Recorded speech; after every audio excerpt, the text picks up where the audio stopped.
En primer lugar vamos a hablar de las primeras ideas que surgieron para explicar el origen de las cordilleras, que fueron dos. Uno, las hipótesis orogénicas fijistas y dos, las hipótesis orogénicas movilistas. 1. Las hipótesis orogénicas fijistas. Estas hipótesis estaban condicionadas por las ideas religiosas, que consideraban que la actual distribución de los continentes y océanos había sido siempre la misma. Y 2. Las hipótesis orogénicas movilistas. La hipótesis movilista afirmaba que la posición de los continentes había cambiado con el tiempo. Esta hipótesis nos habría llevado a teorías como la deriva continental, la expansión del fondo oceánico y la teoría de la tectónica de placas. La hipótesis de la deriva continental fue formulada por Wegener en el siglo XX. Él aportó varias pruebas del desplazamiento de los continentes, como que los continentes encajaban como piezas de un puzzle, pero no fue capaz de dar una explicación de la causa del movimiento de los continentes. Después tenemos la segunda teoría, el modelo de la expansión del fondo oceánico. Cuando se amplió el conocimiento de los fondos marinos, se confirmó que el fondo oceánico crece continuamente a ambos lados de los dorsales y que se destruye en las fosas. Y la tercera, la teoría de la tectónica de placas, la cual surge en 1970 y nos explica que la litosfera se divide en una serie de fragmentos rígidos de tamaño variable, los llamados placas litosféricas. Las placas se mueven, cambian e interactúan.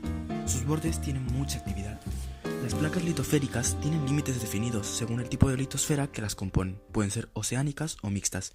Las placas oceánicas, como su propio nombre indica, están formadas exclusivamente de litosfera oceánica, y las placas mixtas están formadas por litosfera oceánica y por bloques de litosfera continental. Estas son movidas por el aumento y la disminución del calor dentro de la Tierra, que producen corrientes de convección, los cuales pueden empujar las placas, lo que hace que se separen algún centímetro al año. Parece insignificante, pero los efectos son terroríficos.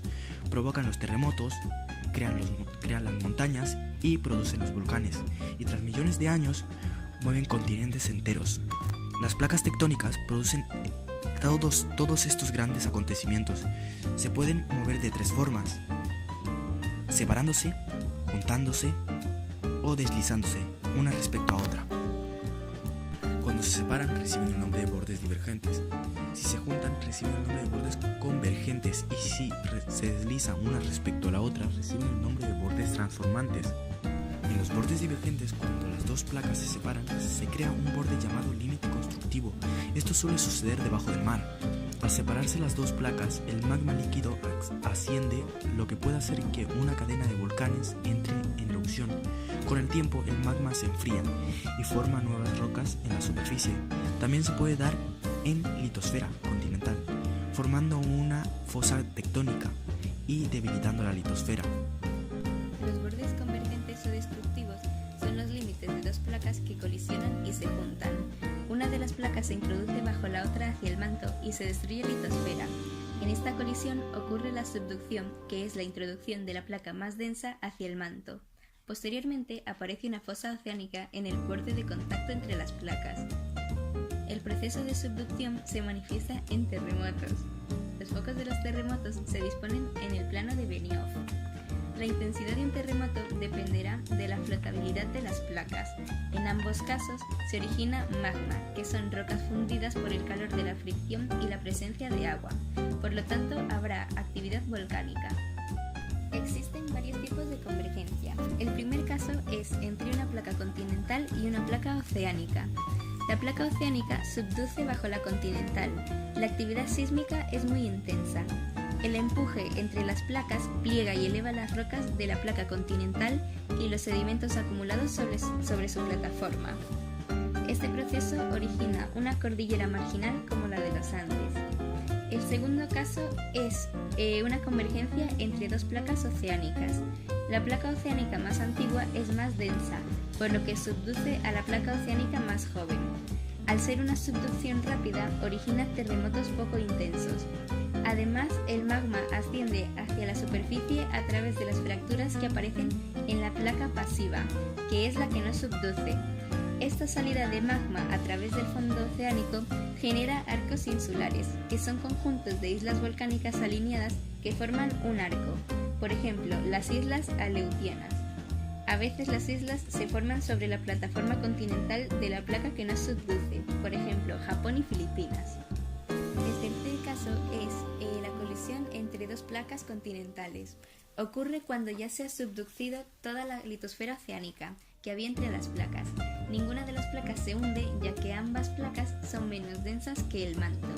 Al no haber subducción, las placas se empujan, las rocas entre ellas y los sedimentos marinos se pliegan, se elevan y se rompen, generando una gran cordillera como el Himalaya.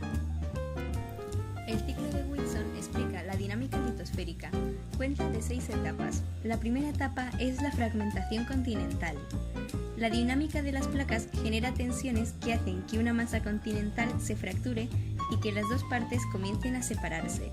Se origina magma que asciende abombando la litosfera. La segunda etapa es la fase rift. La litosfera continental fracturada se desploma y se forma un rift intracontinental. La tercera etapa es la fase de mar rojo. El rift intracontinental se extiende hasta un océano que puede inundar el valle y formar un nuevo fondo oceánico. La cuarta etapa es la fase de océano en expansión. En el centro del océano se origina una dorsal y la litosfera oceánica se expande entre los dos bordes continentales, donde se produce una sedimentación. La quinta etapa es la reducción del océano. En los fondos oceánicos extensos, la litosfera oceánica se rompe y empieza a subducir. Se forma un borde convergente. La sexta y última etapa es la colisión continental. Ocurre cuando la litosfera oceánica subduce totalmente.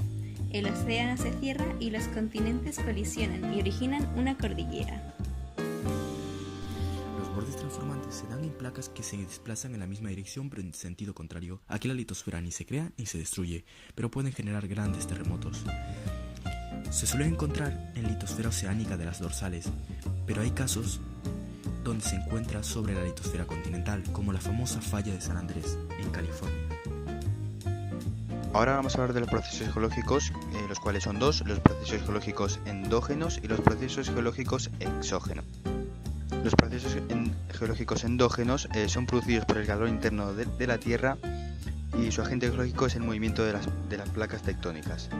Estos pueden producir seísmos, volcanes y deformación de rocas. Por otra parte, los procesos exógenos, también llamados externos, se originan por la energía proporcionada del Sol y además moldean el relieve generado por el interno. Los agentes geológicos exógenos son la hidrosfera, la biosfera y la atmósfera, los cuales generan la erosión, el transporte, la sedimentación y meteorización.